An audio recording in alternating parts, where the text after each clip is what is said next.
Nos acompaña el doctor José Manuel Hernández Peguero, ex juez, ex fiscal, miembro de la dirección política, dirección central del partido Fuerza del Pueblo. Doctor, bienvenido ahora por la Super 7. Muy buenos días, de mucho agrado estar con este panel de expertos. Sí. Me siento honrado. Doctor, mire, comencemos por la parte judicial antes de entrar a la política. Usted tiene mucha experiencia, ha sido juez, fiscal. Ahora mismo hay un debate en torno a la protección de los datos. Sí. Una decisión de la Suprema Corte de Justicia de publicar las decisiones con las iniciales de los nombres para proteger los datos de las personas, pero sectores de la comunicación entienden que eso violentaría el derecho, ¿verdad?, que tenemos los periodistas de informar, de buscar la información. ¿Qué piensa usted de todo esto, doctor? Bueno, muy de acuerdo con ustedes, con la prensa, pero también con nosotros, los ciudadanos. Sí, así es. Yo creo que un ciudadano tiene también derecho a conocer a aquel que es objeto de una investigación, que infringe una ley, porque, por ejemplo, póngase el caso de un comerciante. Si no conoce cuál es el historial de una persona que está en libertad, pero está siendo objeto de una investigación seria por un hecho que puede afectar la relación comercial que ese señor puede trabar. Yo creo que más allá de ese derecho a la información de la prensa está el derecho a la información de la ciudadanía. Sí. Yo creo que, mire, aquí en este caso, la ley define cuándo el proceso debe mantenerse fuera del escenario público. Y en ese caso, ustedes muy bien saben, porque lo han cubierto, que en la jurisdicción de instrucción el proceso es secreto. Sí. Secreto en el sentido de no revelar los hechos. No significa que no se identifique al imputado que es objeto de la investigación por parte del Ministerio Público. En ese sentido, yo creo que cabe recordar a la Suprema Corte de Justicia que es el mismo Código Procesal Penal que establece las fases públicas y secretas del proceso. Más allá de ahí, una resolución o la intención de la Suprema Corte no puede transgredir esas disposiciones. La presunción de inocencia no se violentaría con esa publicación de los nombres. No sé. Es una discusión muy vieja. Bueno, pero el medio... Acuérdense que aquí antes se presentaban a lo que agarraba la policía y lo presentaba. Hacía la rueda de prensa. Y creo que fue Leonel Fernández que dijo que eso violentaría el principio de presunción de inocencia y eliminó eso de la Policía Nacional. Tanto cuando la policía presenta como cuando el Ministerio Público informa del caso, no dice son responsables, son presuntamente responsables. ¿Entiendes? Ahora, sí, pero al que lo presentan, doctor, al que lo presentan en cámara. Mire, doctor, yo que cubría como periodista a la policía en esos tiempos, y hago ese paréntesis un poco de broma, que había periodistas incluso que eran muy aguerridos y hasta camarazos, y con el micrófono se le daba a los entrevistados, a los acusados, a los presentados. Cuando usted lo presentan en cámara, ya la gente dice, ¿viste a fulano que se robó tal cosa? ¿Viste a fulano que mató tal cosa? Y luego descargado. ¿Y dónde va la presunción de inocencia y el derecho a la dignidad humana en todo eso? No sé. ¿Y dónde va el derecho del ciudadano a enterarse de que esa persona es objeto de una investigación por parte del Ministerio Público? ¿Cómo armonizar entonces las dos cosas? Póngase el caso, por ejemplo, de un pederasta, un violador de niños. Iba a hablar de eso ahora. Un asesino en serie. Pero ¿cómo armonizar esa? ¿Cómo armonizarlo? Como dice la ley, ¿cómo? Hay un proceso, hay una fase secreta en donde tanto el Ministerio Público como las oficinas investigativas, me refiero a la policía y cualquier otra, no pueden suministrar informaciones precisas sobre lo que se está investigando.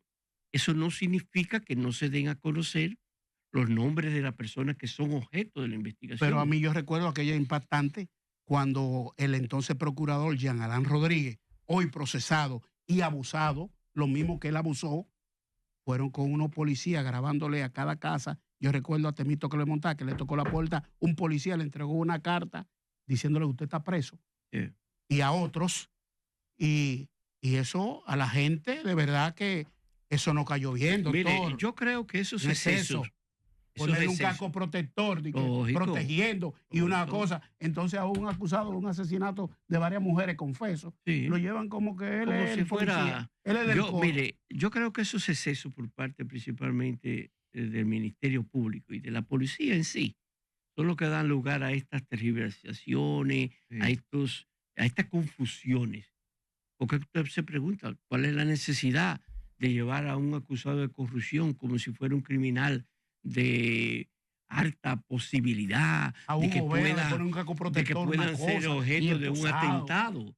Entonces, eso da Sí. lugar a eso. Yo creo que se podría aprovechar el momento y poder entonces establecer un nuevo marco regulatorio con todos estos elementos ya que nos permiten identificar cuándo sí y cuándo no. Por ejemplo, Estados Unidos, nosotros copiamos mucho de otros sistemas de justicia, políticos, etcétera. En Estados Unidos, tú no consigues una fotografía de alguien que está en un proceso de investigación.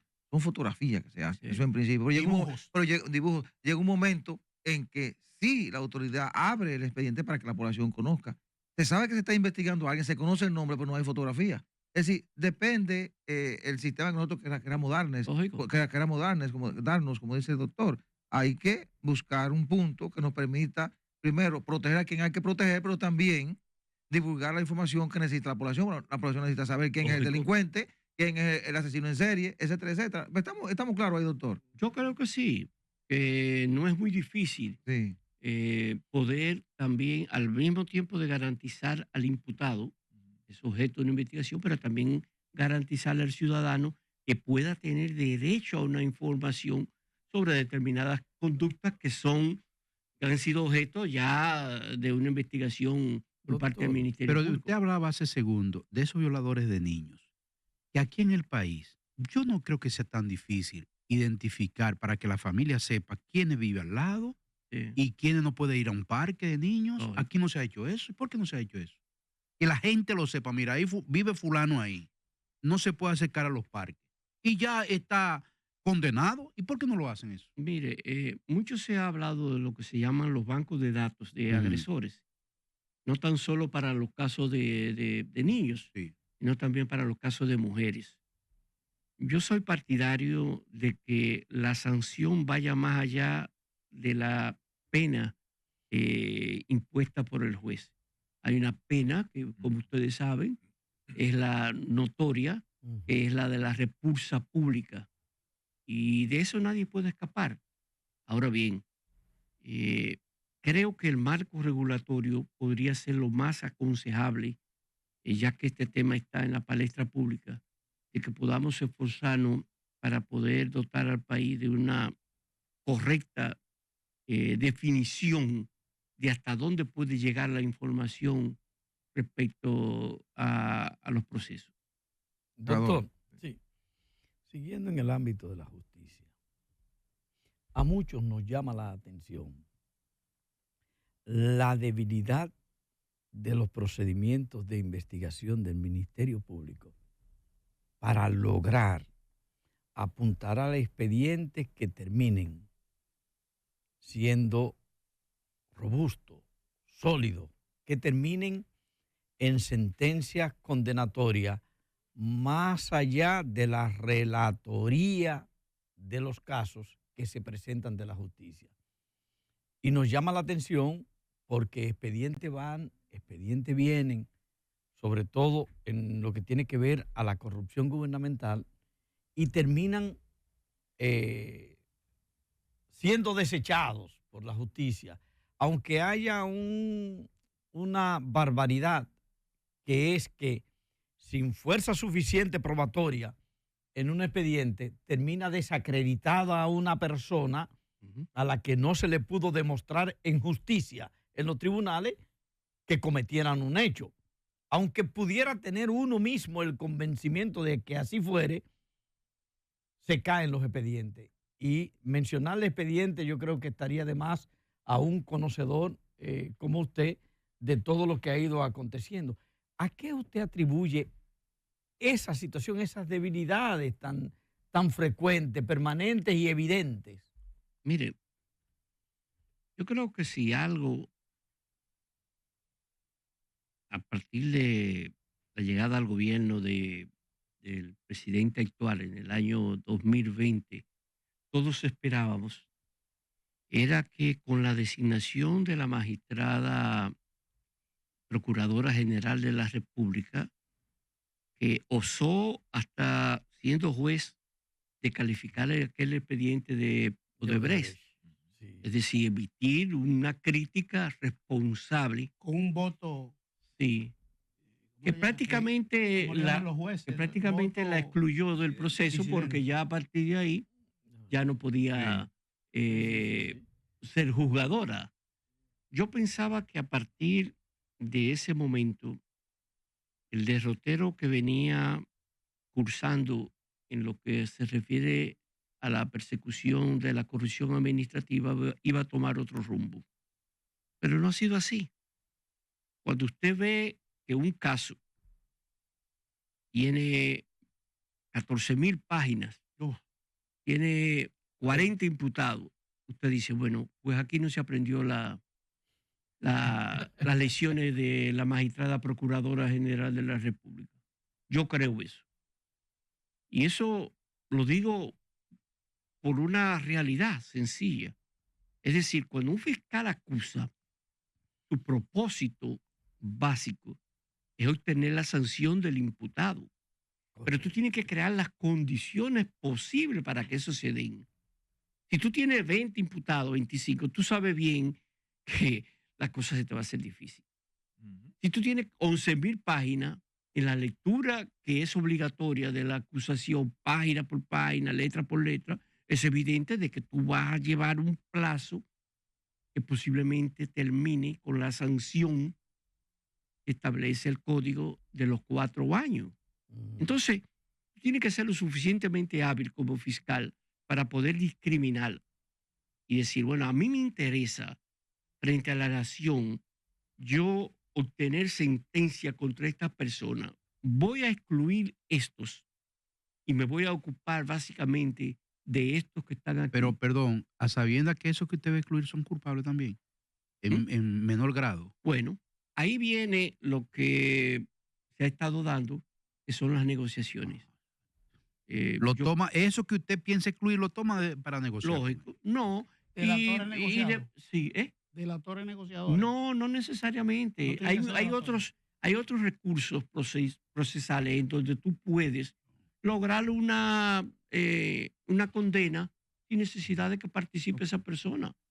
Porque, mire, si hay algo en estos casos que se están cursando de corrupción, yo creo que es el exceso de pruebas del Ministerio Público. De supuesta prueba. De supuesta prueba. En una ocasión, la magistrada Berenice dijo, es que nosotros no queremos que nos sancionen por la falta de pruebas. Es preferible que hayan pruebas más de la necesaria.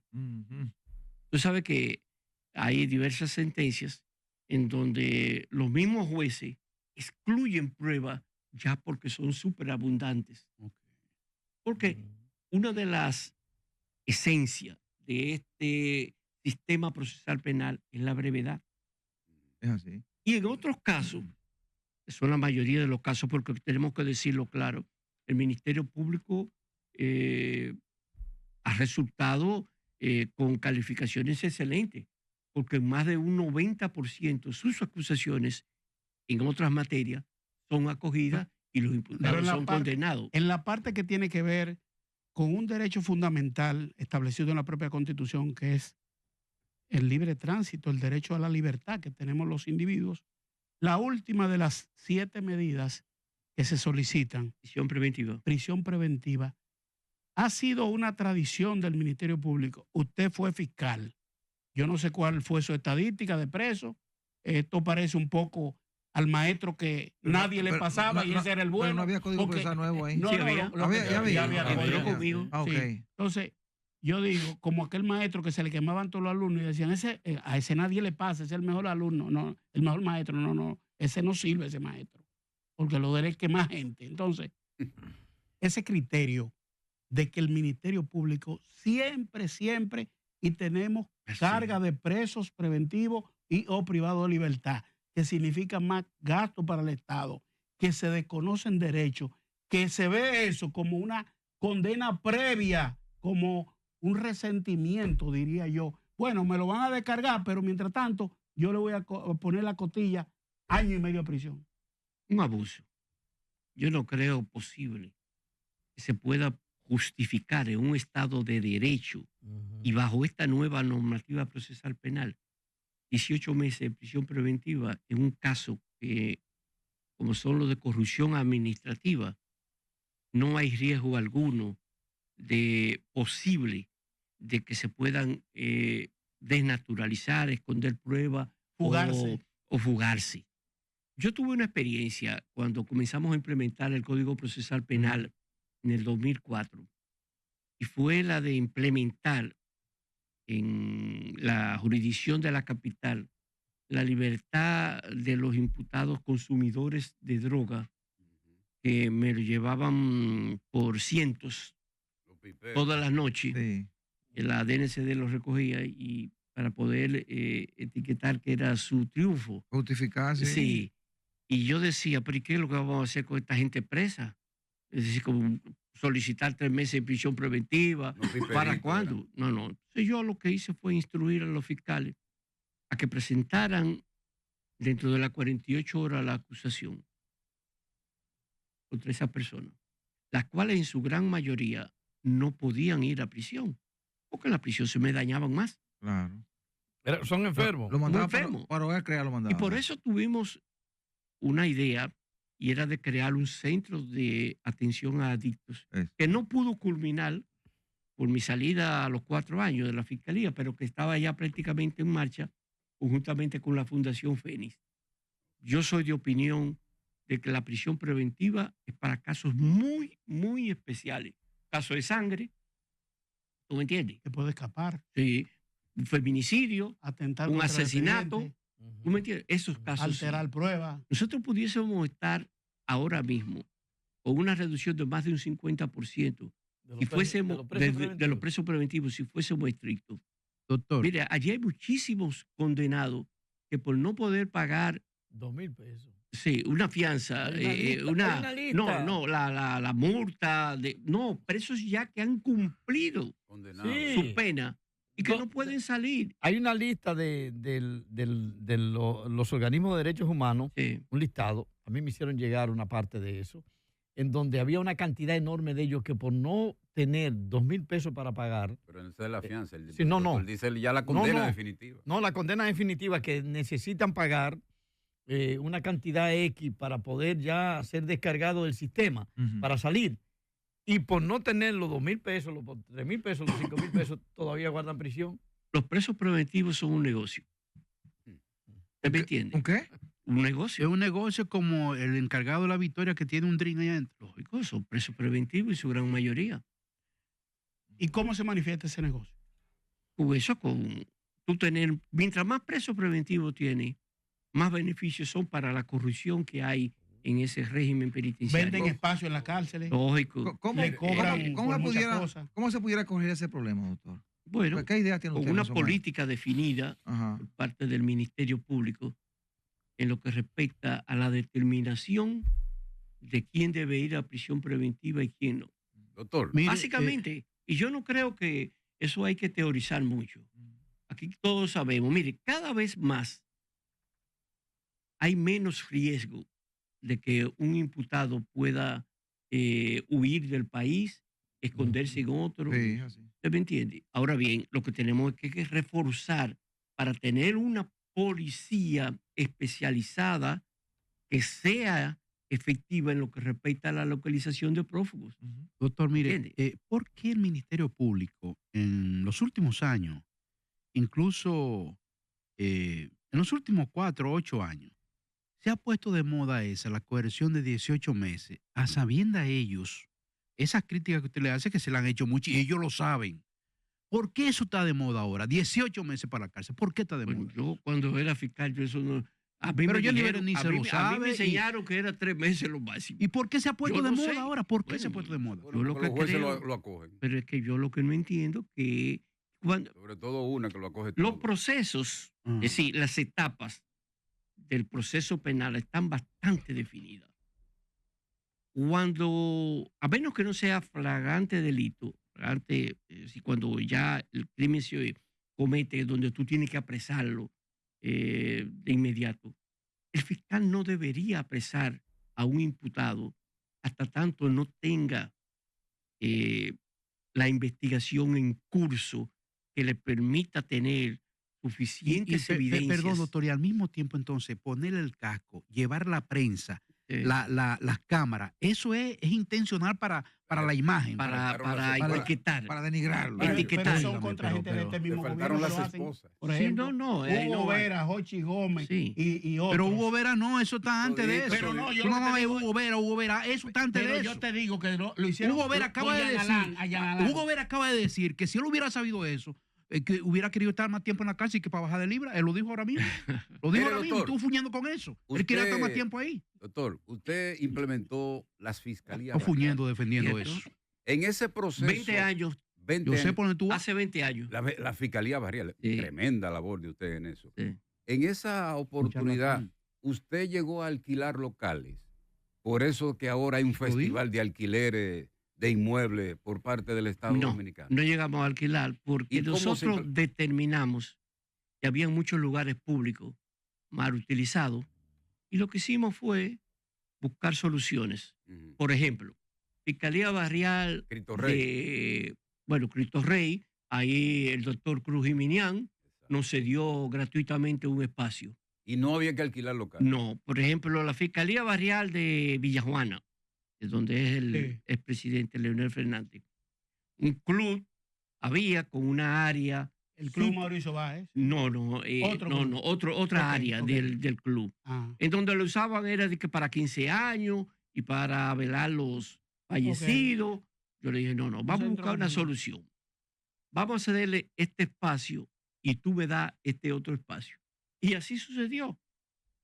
En la mayoría de los... Aquí hay una subutilización de espacios públicos. Y de recursos. Sí, por ejemplo, te digo, ¿cuántos bienes públicos incautados, decomisados, no hay que pueden ser Bueno, utilizados? la magistrada Miriam Germán entregó miles de millones de pesos. ¿Cierto? Reintegró. Por ejemplo, nosotros en los casos de droga y eso, que sabíamos que los procesos iban a ser un poquito largos y donde había ya, se connotaba que iban a ser prácticamente decisiones definitivas en contra de los imputados. Aquellos bienes que incautábamos, los cedíamos en alquiler. Pero previo No, en acuerdo, alquiler o a y instituciones. previo acuerdo a veces con acusados que Lógico. lo entendían, que si lo descargaban, le devolvían sus bienes y lo que generaba... Pero lo dejan de- Con Félix Damián Olivares, que era Sí. el abogado de Quirino, llegamos a un acuerdo. Sí. Vamos a venderle el helicóptero. ¿Por qué? Porque habían 2 o 3 tulpenes ahí Que lo querían. que lo querían. Querían cargárselo. Sí, que no, que nosotros lo cuidamos. Y No, otra, espérate. otra cosa que es peor que la Entonces, corrupción, lo digo yo. vendimos en pública subasta Claro. internacional. Y los inmuebles entonces los donaron a instituciones. Repita esa. Se No, le- no, se esos le prestaron. inmuebles Se prestaron. no lo facilitaban. Lo incautado. Ujú. Una asociación de monjitas o una institución caritativa, Sí. una institución del Solicita. gobierno que requería. Hay aquí- La subversión.